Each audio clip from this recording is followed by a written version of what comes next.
আসসালামু আলাইকুম। আমি ডাক্তার মঞ্জুর মোর্শেদ, একজন কার্ডিওলজিস্ট।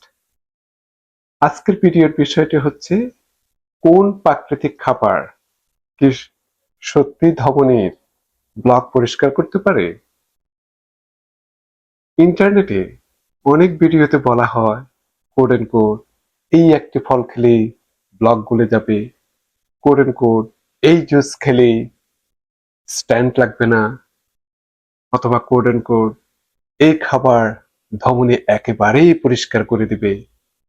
কিন্তু একজন কার্ডিওলজিস্ট হিসেবে আমার দায়িত্ব হলো আপনাদের বিজ্ঞান ভিত্তিক সত্য জানানো। আজ আমরা জানবো কোন খাবারের পক্ষে সবচেয়ে ভালো বৈজ্ঞানিক প্রমাণ আছে, কোন খাবার হার্টের জন্য উপকারী, এবং কোন দাবিগুলো অতিরঞ্জিত। প্রথমেই একটি গুরুত্বপূর্ণ বিষয় বলে রাখা ভালো, আথেরোস্ক্লেরোসিস শুধু কোলেস্টেরল নয়, ধমনীর ব্লকের মধ্যে থাকে এলডিএল কোলেস্টেরল, যেটিকে আমরা খারাপ কোলেস্টেরল বলে থাকি। আর কি থাকে?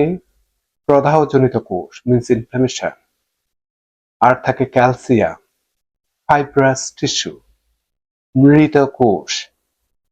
তা কোনো একটি খাবার রাতারাতি এই ব্লক গলিয়ে দিতে পারে না, কিন্তু কিছু খাবার আপনার এলডিএল বা ব্যাড কোলেস্টেরল কমাতে সাহায্য করে। আরো কমাতে পারে আপনার ইনফ্লামেশন, প্রদাহ, রক্তনালীর কার্যকারিতা, যার ফলে উন্নত করতে পারে।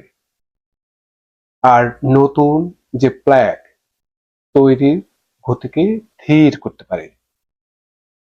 এগুলো কিন্তু সবই গুরুত্বপূর্ণ। আসুন জেনে নিই কি খাবারগুলোর দিকে আপনারা একটু বেশি মনোযোগ দেবেন। প্রথমে যেটি বলবো সেটি হচ্ছে যে extra virgin olive oil, Mediterranean diet. এটি কিন্তু আমেরিকান কলেজ অফ কার্ডিওলজিতে এটি প্রমাণিত, অসংখ্য গবেষণা হয়েছে এ নিয়ে। এবং এই মেডিটেরিয়ান ডায়েটে এক্সট্রা ভার্জিন অলিভ অয়েল দেওয়া হয়ে থাকে। এক্সট্রা ভার্জিন অলিভ অয়েলটা গুরুত্বপূর্ণ এই জন্য যে এটিতে পলিফেনল আছে, মনোস্যাচুরেটেড ফ্যাট আছে। এগুলি আমাদের শরীরের প্রদাহ কমাতে পারে। রক্তনালীর যে ভিতরের যে আস্তরণ আছে সেটিকে এন্ডোথেলিয়া বলে থাকে, এন্ডোথেলিয়াল ফাংশন উন্নত করতে পারে, যার ফলে হৃদরোগের ঝুঁকি কমাতে সাহায্য করতে পারে। তো রান্নার জন্য সীমিত পরিমাণে এক্সট্রা ভার্জিন অলিভ অয়েল একটি ভালো বিকল্প হতে পারে। আর কি হতে পারে? বাদাম, বিশেষ করে ওয়ালনাট, আলমন্ড, পিস্তাচু, কেশুস, এগুলোতে রয়েছে healthy fat, fibre, magnesium, vitamin ই। নিয়মিত অল্প পরিমাণ বাদাম যদি খেতে পারেন তাহলে আপনার ব্যাড কোলেস্টেরল যেটি এলডিএল কিছুটা কমাতে সাহায্য করতে পারে। এরপরে আসবো তৈলাক্ত মাছ, সামুদ্রিক তৈলাক্ত মাছ, যেমন স্যালমন, সার্ডিন, ম্যাকারেল ইত্যাদি সামুদ্রিক মাছে অনেক ওমেগা 3 ফ্যাটি অ্যাসিড থাকে। এই ওমেগা 3 ফ্যাটি অ্যাসিড যাদের ট্রাইগ্লিসারাইড আছে সেটি কমাতে সাহায্য করে, এবং কিছু মানুষের ক্ষেত্রে হৃদ স্বাস্থ্যের উপরও অনেক উপকারী হতে পারে, আপনার হার্টকে হেলদি রাখতে পারে। এরপর আমার সবচেয়ে প্রিয় সেটি হচ্ছে যে শাকসবজি, বিশেষ করে পালং শাক, লাল শাক, কলমি শাক এবং অন্যান্য যে কোনো সবুজ শাক। এগুলোতে কি থাকে? অনেক নাইট্রেট থাকে। শরীরে এটি খাওয়ার পরে নাইট্রিক অক্সাইড তৈরি হয় এবং এটি রক্তনালীকে শিথিল হতে সাহায্য করে। এরপরে আসবো বিটরুট। বিটরুটেও অনেক নাইট্রেট রয়েছে। কিছু গবেষণায় দেখা গিয়েছে এটি সাময়িকভাবে ব্লাড প্রেশার কমাতে সাহায্য করতে পারে, তবে বিটরুট কোনো ব্লক গুলিয়ে দেয় এমন প্রমাণ নেই। এরপর আসবো আরেকটি প্রিয় জিনিস আমার, সেটি হচ্ছে যে গার্লিক। রসুন নিয়ে বহু গবেষণা হয়েছে। কিছু গবেষণায় ব্লাড প্রেশার সামান্য কমেছে বলে ধারণা করা হয়েছে, কিছু গবেষণায় দেখা গিয়েছে কোলেস্টেরল সামান্য কমেছে, কিন্তু গার্লিক দিয়ে করোনারি আর্টারি প্লেগ পরিষ্কার হয়ে যায় এমন শক্তিশালী প্রমাণ নেই। এরপর আমার আরেকটি প্রিয় পমাগ্রান্টে, ডালিম। ডালিমে রয়েছে অ্যান্টিঅক্সিডেন্ট। কিছু ছোট গবেষণায় এন্ডোথেলিয়াল ফাংশন উন্নতির ইঙ্গিত পাওয়া গিয়েছে, কিন্তু এটি স্ট্যাটিনের বিকল্প নয়। স্ট্যাটিন হচ্ছে যে কোলেস্টেরল কমানোর মেডিসিন। এছাড়া আমি বলবো আরেকটি খাবারের কথা, সেটি হচ্ছে যে ওটস। ওটসে রয়েছে অনেক বিটা গ্লুকান, এটি এলডিএল কমাতে সাহায্য করে। এই কারণেই ওটসকে হার্ট হেলথি খাদ্য হিসেবে ধরা হয়। আরেকটি আমাদের সবার প্রিয় ডাল, বিনস।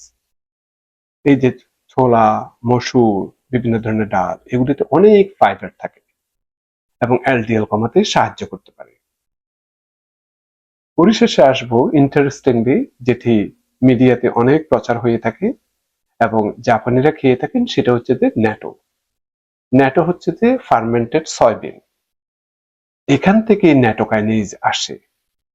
কিছু গবেষণায় ক্যারোটিড প্লেগ কমার ইঙ্গিত পাওয়া গেছে, কিন্তু এখনো যথেষ্ট বড় র্যান্ডমাইজ ট্রায়াল নেই। তাই এটিকে প্লেগ রিভার্সালের প্রমাণিত চিকিৎসা বলা যাবে না। জাপানিরা এটি বেশ পছন্দ করে থাকেন এবং জাপানিদের লঞ্জিভিটি মিন্স বেশি আয়ু থাকার পিছনে এটিও একটি কারণ হিসেবে অনেকে বলে থাকেন। আসুন জেনে নিই কোন খাবারগুলো আপনি এড়াবেন এবং যেটি হার্টের জন্য সবচেয়ে ক্ষতিকর হতে পারে। তার মধ্যে রয়েছে, আমরা সবসময় শুনে থাকি ট্রান্স ফ্যাট। এই ট্রান্স ফ্যাট আপনার অতিরিক্ত প্রসেস মিটে থাকে। তারপর আর কি অ্যাভয়েড করবেন? সুগারি ড্রিঙ্কস এবং আলট্রা প্রসেস খাবার, অতিরিক্ত সল্ট, অতিরিক্ত রিফাইন কার্বোহাইড্রেট, এগুলি থেকে বিরত থাকা উচিত। তো সবচেয়ে ভালো ডায়েট কোনটি? বর্তমানে সবচেয়ে বেশি বৈজ্ঞানিক প্রমাণ রয়েছে মেডিটেরিয়ান ডায়েট, যেটি আমি এই ভিডিওর প্রথমেই বলেছি।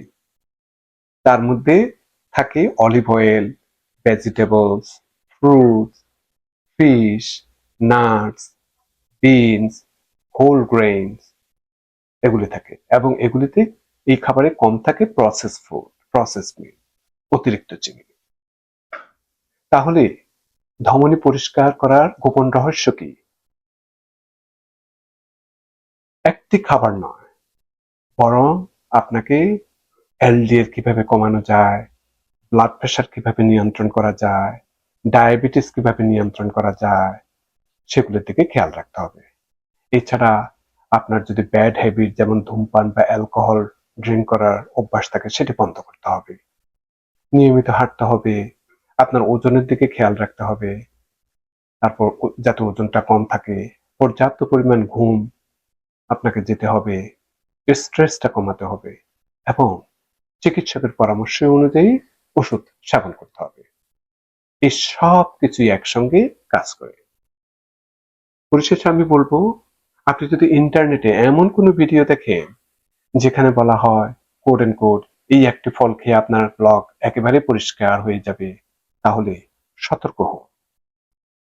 আজ পর্যন্ত এমন কোনো খাবার আবিষ্কৃত হয়নি যা একাই ধমনের ব্লক গলিয়ে দিতে পারে, কিন্তু একটি হেলথি খাদ্যাভ্যাস, স্বাস্থ্যকর খাদ্যাভ্যাস, নিয়মিত ব্যায়াম, প্রমাণিত চিকিৎসা একসঙ্গে অনুসরণ করলে হৃদরোগের ঝুঁকি উল্লেখযোগ্যভাবে কমানো যায় এবং কিছু ক্ষেত্রে ব্লকের অগ্রগতি ধীর বা সামান্য কমানো সম্ভব। আমি ডাক্তার মঞ্জুর মোর্শেদ। ভিডিওটি ভালো লাগলে শেয়ার করুন।